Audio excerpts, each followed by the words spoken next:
Hello everyone, welcome to this video. आज हम लोग देखने जा रहे हैं एसक्यूएल का एक इंटरेस्टिंग प्रॉब्लम जो आपका स्टाटा स्क्रैच प्लेटफॉर्म पे अवेलेबल है एंड उस प्रॉब्लम का नाम है कंसेक्यूटिव डेज। एंड ये क्वेश्चन आपका मल्टीपल इंटरव्यू में पूछे जा चुके हैं and here you can C I mean कुछ अच्छे प्रोडक्ट बेस्ड कंपनी में भी पूछे जा चुके हैं question. So definitely by end of this video आपको अच्छा खासा आइडिया हो जाएगा कि इस तरीके के क्वेश्चन को कैसे डील करना है। क्वेश्चन पे आते हैं। क्वेश्चन क्या बोल रहा है कि like we have to find all the users who were active for 3 consecutive days और more. Okay, so what it means, वो सारे यूजर्स फाइंड करने हैं जो कि सिस्टम में एटलीस्ट 3 कंसेक्यूटिव डेज तक वो एक्टिव था। ओके, एंड अगर आप इसका सैम्पल इनपुट देखो, so we have a table given as S F underscore event and इसका अगर आप प्रीव्यू देखो, so we have a record date, user I D and account I D. Okay, so according to the question I don't think कि आपका account I D का यहाँ पे कोई रेलेवेंस है, बट या लाइक अपने को क्या फाइंड आउट करना है कि हर एक यूजर आईडी के लिए ये फर्स्ट ऑफ ऑल ये आइडेंटिफाई करना है कि वो पर्टिकुलर यूजर है जो एटलीस्ट 3 कंसेक्यूटिव डेज तक इस पर्टिकुलर सिस्टम में उसका एंट्री रिकॉर्ड हुआ है या नहीं हुआ है। इफ एंट्री हुआ है then we have to return the all दो यूजर आईडीज। ओके, सो अगर आप इसका एक्सपेक्टेड आउटपुट देखो तो अपने को सिर्फ और सिर्फ यूजर आईडी फाइंड आउट करके देने हैं, वो सारी यूजर आईडी फाइंड आउट करके देने हैं जो एटलीस्ट 3 डेज तक वो सिस्टम में एक्टिव था या उसका एंट्री हुआ है। ओके, सो इसके लिए मैं ऑलरेडी एक एक्सेल प्रिपेयर करके रखा हूँ जहाँ पर एक मैं सैम्पल इनपुट क्रिएट किया हूँ और उसके थ्रू हम लोग इस क्वेश्चन को समझते हैं एंड ये भी समझेंगे कि इस क्वेश्चन को किस तरीके से अप्रोच करना है, किस तरीके से डील करना है। So here you can see we have user ID and record date. Okay, and अगर आप यहाँ पर देखो तो यूजर आईडी U1 के लिए उसका फर्स्ट एंट्री कब हुआ है इनटू द टेबल 1 अगस्त को। ठीक है, again for the same user ID 1 they have made the entry on a second and again on the next day that is on a 3 अगस्त। ठीक है, तो अगर आप ये देखो तो यूजर आईडी 1 है जो U1 है, राइट, आपको वो 3 कंसेक्यूटिव डेज तक वो एक्टिव है। ठीक है, सो इस केस में क्या होगा, U1 will be part of your answer. ठीक है, now coming to the U2 में क्या हो रहा है कि फर्स्ट इसका एंट्री 5th को हुआ है, देन ये 7th को इसका एंट्री हुआ है, राइट, इसका एंट्री 6 को नहीं हुआ है, राइट, तो इट मीन्स ये कंसेक्यूटिव इन नेचर नहीं है। 5 को हुआ है, 6 स्किप किया, then again it came on a 7 and then in 8। 7 8 is consecutive, but यहाँ पर क्या है, अपने 2 ही डेज है जहाँ पे यूजर 2 है जो एक्टिव था, राइट, तो अपने को 2 नहीं, अपने को एटलीस्ट 3 चाहिए। So this will U2 will not be part of our answer, that is for sure. Okay, अब अपन U3 पे आते हैं। U3 का अगर आप देखो तो फर्स्ट इसका एंट्री 3rd को हुआ है, ठीक है, and then he made the entry on a 10th। So after a huge gap, okay, ये अगेन ये सिस्टम में लॉग इन हुआ है और एक्टिव हुआ है। तो फॉर श्योर ये थर्ड आई मीन इसका फर्स्ट एंट्री तो कभी भी कंसिडरेशन में नहीं आएगा अपने सॉल्यूशन का। तो ठीक है, अपन 10th को देख, इसका नेक्स्ट एंट्री कब हुआ, 10th को। ठीक है, 10th के बाद क्या हुआ, इसने 11th को किया, फिर अगेन ये 12th को किया, अगेन ये 13 को किया, राइट। इट मीन्स ये क्या हो रहा है कि ठीक है, इसका फर्स्ट एंट्री के कॉरस्पॉन्डिंग तो ये कंसेक्यूटिव नहीं है, बट इसका सेकेंड एंट्री के कॉरस्पॉन्डिंग आप देखो 3 डेज और मोर, और यू कैन से एटलीस्ट 3 डेज तक तो ये एक्टिव था, इसका एंट्री हुआ इन द सिस्टम, राइट। सो अपने को U3 भी अपने को आंसर में मिलना चाहिए। अब आपको ये आइडिया तो मिल रहा होगा with the help of the explanation कि अगर मैं हर एक यूजर आईडी के लिए और उसके हर एक रिकॉर्ड डेट के कॉरेस्पॉन्डिंग, ठीक है, अगर मैं इमीडिएट प्रीवियस डे निकाल लूँ और इमीडिएट नेक्स्ट डे निकाल लूँ, ठीक है, तो इमीडिएट प्रीवियस डे और इमीडिएट नेक्स्ट, और ये आपका हो गया current date, record date, this current row is your, you can say as a current date. अगर ये तीनों आपका कंसेक्यूटिव आ रहा है, करेक्ट, तब मैं ये बोल सकता हूँ, राइट, कि ये यूजर आईडी या कोई भी यूजर आईडी है, राइट, एटलीस्ट 3 डेज तक तो वो एक्टिव था ही था, या उसका एंट्री हुआ है इस पर्टिकुलर टेबल में, राइट। तो अगर आप U1 का देखो तो U1 और 1 अगस्त का देखो तो इसका इमीडिएट प्रीवियस डे अपने पास नहीं है, राइट, बट इसका इमीडिएट नेक्स्ट डे है जो कि अपना 2 अगस्त है। तो इस केस में क्या होगा, for the reference of the 1 August as of now it is not in a consecutive for a 3 days, but अगर आप सेकेंड को आते हो for a second I mean second row पर आते हो फॉर अ 2 अगस्त, तो ये इसको क्या मिलेगा कि भैया 2 अगस्त के इमीडिएट प्रीवियस उसका लेटेस्ट एक्टिव कब था, तो उसने क्या कब एंट्री किया था, 1 अगस्त को, ठीक है, और उसी 2 अगस्त के कॉरस्पॉन्डिंग उसका नेक्स्ट इमीडिएट एंट्री या नेक्स्ट डेट एंट्री कब है, 3 अगस्त को, राइट। तो अब मैं बोल सकता हूँ ना कि अगर मैं इसका इस रिकॉर्ड के लिए देखूँ, इस पर्टिकुलर रो के लिए देखूँ, तो मेरा प्रीवियस डेट क्या होगा, 1st, करंट डेट मेरा क्या है, 2nd, and immediate next day मेरा क्या है, 3, ठीक है। अगर अब मैं वहाँ से मैं ये आइडेंटिफाई कर लूँ कि मेरा प्रीवियस डे और करंट डे का डिफरेंस, नंबर ऑफ डे का डिफरेंस 1 है, ठीक है, और जो करंट डे से इमीडिएट नेक्स्ट डे का बीच का डे डिफरेंस अगर 1 है, दोनों सेट का डिफरेंस 1 आ रहा है, तो मैं ये तो बोल सकता हूँ और for this particular user and this particular record date it is in at 3 days in a consecutive. I think ये आपको क्लियर होगा। इसका मैं ऑलरेडी एक एब्स्ट्रैक्शन रेडी करके रखा हूँ, so let me open that one. So यहाँ पर देखो कि मैं प्रीवियस डे कॉलम क्रिएट किया हूँ और एक नेक्स्ट डे क्रिएट किया हूँ, ठीक है। अगर आप यहाँ पर देखो तो मैं क्या किया हूँ, प्रीवियस डेट और नेक्स्ट डेट आइडेंटिफाई करके रखा हूँ। अब प्रीवियस डे आइडेंटिफाई करने के लिए क्या होता है, या फिर प्रीवियस रो का इन्फॉर्मेशन मुझे एक्सट्रैक्ट करने के लिए अपने पास क्या होता है, विंडो एनालिटिकल फंक्शन होता है, दैट इज ए लैग, ठीक है।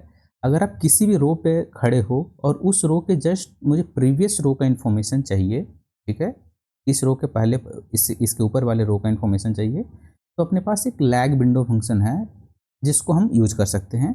और इस रो के आगे के रो का इन्फॉर्मेशन चाहिए, ठीक है, तो उसके लिए अब हमारे पास लीड विंडो फंक्शन होता है, ठीक है। सो प्रीवियस डे और नेक्स्ट डेट में किसके हेल्प से कैलकुलेट कर लूँगा, with the help of lag and lead. Okay, अब इस पे आते हैं। अगर आप यहाँ पर देखो तो for this particular entry the previous date is null and next date will be second, right, जो कि अपने को यहाँ पर है। तो इसके बाद में क्या बोला था कि अब मैं प्रीवियस डे और करंट डे का डिफरेंस निकाल लूँ या रिकॉर्ड डे का डिफरेंस निकाल लूँ और करंट डे और नेक्स्ट डे का डे डिफरेंस निकाल लूँ और वो दोनों डिफरेंसेस का वैल्यू या रिजल्ट मुझे 1 मिल रहा है, देन वी कैन से या this particular user ID is active for at least 3 consecutive days. Now अब हम 2 अगस्त के लिए आते हैं। तो 2 अगस्त के लिए मुझे इमीडिएट प्रीवियस डेट क्या मिलेगा, मुझे दैट इज 1 अगस्त, जो कि ये है, ठीक है।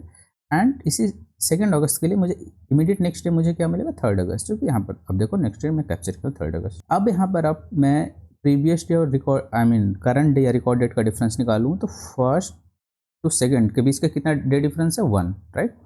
एंड रिकॉर्ड डेट और करंट डे और टू नेक्स्ट डे का बीच का डे डिफरेंस कितना है, 2 अगस्त टू 3 अगस्त, मुझे डे डिफरेंस कितना मिल रहा है, 1।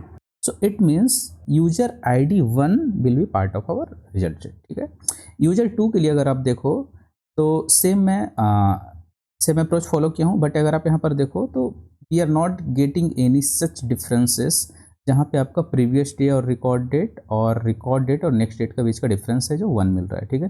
तो मैं ऑलरेडी एक और एब्स्ट्रैक्शन रेडी करके रखा हूँ, so let's unhide that one. तो यहाँ पर देखो मैं 2 कॉलम बनाया हूँ, date difference 1 and date difference 2, ठीक है। और ये क्या है, डेट डिफरेंस 1 का फॉर्मूला क्या है, previous date minus record date, and date difference 2 का क्या है, record date minus next date. मतलब बेसिकली मैं number of day differences calculate कर रहा हूँ between the previous date to record date and record date to next date. So यहाँ पर देखो तो ये क्या हो रहा है कि फॉर दिस पर्टिकुलर रो, ठीक है, अपने को डेट डिफरेंस है जो 1 मिल रहा है दोनों डिफरेंसेस के लिए। यूजर ID 2 के लिए अपने पास ऐसा कोई कुछ भी नहीं मिला, ठीक है। So user 2 will not be part of our answer. And user 3 के लिए देखो तो अपने को 2 ऐसे इंस्टेंसेस मिल रहे हैं जहाँ पे ये कंजिक्यूटिवली एक्टिव थे एटलीस्ट 3 days, बट अपने को क्वेश्चन में क्लियरली मेंशन करके रखा है अपने को वो यूजर ID चाहिए जो एटलीस्ट 3 एंड मोर डेज तक वो एक्टिव है। तो यहाँ पर भले ही इसका 2 इंस्टेंस क्रिएट हुआ, बट अपने को रिजल्ट सेट में क्या चाहिए, ओनली यूजर ID, राइट। तो अपन सिर्फ सिंपल से क्या करेंगे, अपन यूजर ID प्रिंट कर देंगे एज ए डिस्टिंक्ट। इस अप्रोच के साथ अगर मैं नॉर्मल प्रिंट करूँ तो दो U3 प्रिंट होंगे, बट अपने को 2 बार नहीं प्रिंट कराने हैं, एक ही बार प्रिंट कराने, इसलिए मैं डिस्टिंक्ट लगाऊंगा। Now let's jump to the solution कि इसको हम लोग कैसे लिखने वाले हैं। तो आई होप आपको आइडिया हुआ कि विंडो फंक्शन हम लोग कैसे यूज़ करते हैं नॉल, और मैं आपको मोर और लेस एक हद तक आइडिया दे दिया कि लीड और लैग किस तरीके से वर्क करता है, ठीक है। तो let's jump to the solution. Okay, so मैं क्या करता हूँ, पहले यहाँ पर जो अपना डेट टेबल है वहाँ से अब हम लोग डेटा फेच कर लेते हैं। अब अपने को क्या करना है, अपने को यूजर ID चाहिए यहाँ से एंड रिकॉर्ड डेट चाहिए। अब मैं क्या बोल रहा था कि अपने को विंडो फंक्शन यूज करना है, दैट इज ए लैग, ठीक है। अब लैग में किस पे करूँगा, रिकॉर्ड डेट है, राइट। उस रिकॉर्ड डेट से मुझे 1 स्टेप या फिर 1 रो पीछे का इन्फॉर्मेशन चाहिए, तो मैं यहाँ पे 1 डालता हूँ, ठीक है। ये 1 डालो या नहीं डालो ये ऑप्शनल है, बाय डिफ़ॉल्ट ये 1 स्टेप बैक ही जाता है, ठीक है। तो that is up to you, you can write it और नॉट, ओके। अब मैं क्या करता हूँ, पार्टीशनिंग करता हूँ। पार्टीशनिंग में किस पे करूँगा, यूजर ID पे। क्यों, क्योंकि मुझे हर एक यूजर ID का एक सब सेक्शन बनाना है या ग्रुप बनाना है, और उस ग्रुप में से मुझे आइडेंटिफाई करना है कि वो पर्टिकुलर यूज़र है जो एटलीस्ट 3 डेज तक के लिए वो एक्टिव कंजिक्यूटिवली एक्टिव थे या नहीं थे। ठीक, ओके। तो मैं पार्टीशन कर दिया यूज़र आईडी पे एंड मैं ऑर्डरिंग करूँगा, ठीक है, रिकॉर्ड डेट पे, ठीक है, record date as previous date, ठीक है। सेम मैं कॉपी करूँगा एंड पेस्ट करूँगा। अब इस कॉलम का नेम मैं नेक्स्ट डे रखता हूँ और यहाँ पर लैग के जगह पर मैं लीड यूज करता हूँ, ओके। अब इसको अगर आप रन करते हो तो ये देखो हर एक यूज़र आईडी के लिए मुझे प्रीवियस डेट और नेक्स्ट डेट मिल गया, हर हर एक यूज़र आईडी एंड उस रिकॉर्ड डेट के कॉरेस्पॉन्डिंग, ठीक है। अब अपने को क्या देखना है कि डिफरेंसेस कैलकुलेट करना है, राइट। अब डिफरेंसेस में कैलकुलेट करने के लिए मैं क्या करूँगा, इस रिजल्ट सेट को मैं सब क्यूरी में डाल देता हूँ। So I am just writing a subquery A. अब मैं क्या करूँगा, where date diff function use करूँगा। अब डेट डिफ फंक्शन में मेरा फर्स्ट पैरामीटर क्या जाता है कि आप किस लेवल पे डिफरेंसेस निकालना चाहते हो। तो मैं क्या बोल रहा हूँ कि मुझे डे लेवल का डिफरेंस चाहिए, कि मुझे नंबर ऑफ डे चाहिए, कितने डिफरेंस है 2 डेट के बीच में। अब इसके बाद मेरा क्या आता है, lower bound to upper bound, किस डेट से किस डेट का बीच, फ्रॉम डेट टू डेट का बीच का डिफरेंस चाहिए, ठीक है। तो मेरा फ्रॉम में क्या है, previous date to record date, right. अगर इसका डिफरेंस 1 आ रहा है एंड अगेन मैं डेट डिफ्यूज करूँगा, मैं डेट लेवल पे जाऊँगा। अब मुझे क्या चाहिए, रिकॉर्ड डेट से मैं नेक्स्ट डेट तक जाऊँगा, ठीक है। अगर उसका भी डिफरेंस मुझे 1 मिल रहा है तो मुझे वही यूज़र आईडी चाहिए, ठीक है, क्योंकि वो यूज़र आईडी है जो आपको एटलीस्ट 3 डेज तक वो कंजिक्यूटिवली एक्टिव थे। अगर इसको आप रन करो तो अपने को एक ही यूज़र आईडी मिला है जो कि 10 तारीख को इनिशियली वो 10 को अवेलेबल था, फिर वो 11 को भी था एंड 12 को भी था, ठीक है। तो अपने को ये सारे इन्फॉर्मेशन नहीं चाहिए, अपने को सिर्फ और सिर्फ यूज़र आईडी चाहिए, ठीक है। एंड इसके आगे मैं डिस्टिंक्ट लगा दूंगा। क्यों लगाऊंगा, मैं ऑलरेडी एक्सप्लेन कर चुका हूँ। So let's run it now and submit it. So ये देखो, ये आपका सोल्यूशन सबमिट हो चुका है ऑलरेडी। सो आई होप आपको एक्सप्लेनेशन क्लियर होगा। इसमें हम लोगों ने बहुत बेसिक से कवर किया कि लीड कैसे यूज करते हैं, लैग कैसे यूज करते हैं, और उससे भी ज़्यादा ज़रूरी हम लोग प्रॉब्लम को अप्रोच कैसे करते हैं in order to solve it, ठीक है। सो स्टिल अगर आपके पास कुछ डाउट है, कुछ भी प्रॉब्लम है, कुछ क्वेश्चन है, please let me know in the comment section and मिलते हैं next video. Till then bye bye.